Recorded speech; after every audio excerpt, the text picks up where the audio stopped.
When in disgrace with fortune and men's eyes, I all alone beweep my outcast state, and trouble deaf heaven with my bootless cries. I look upon myself and curse my fate.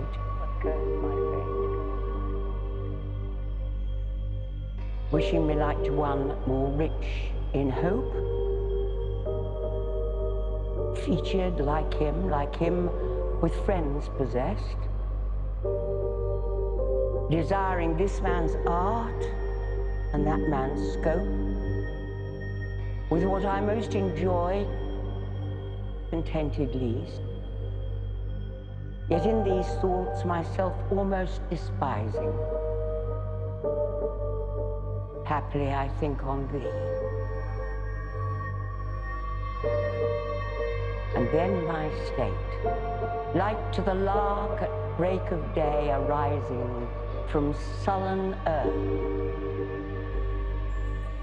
sings hymns at heaven's gate.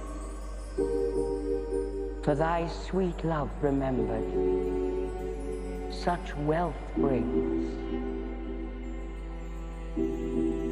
that then I scorn to change my state with kings.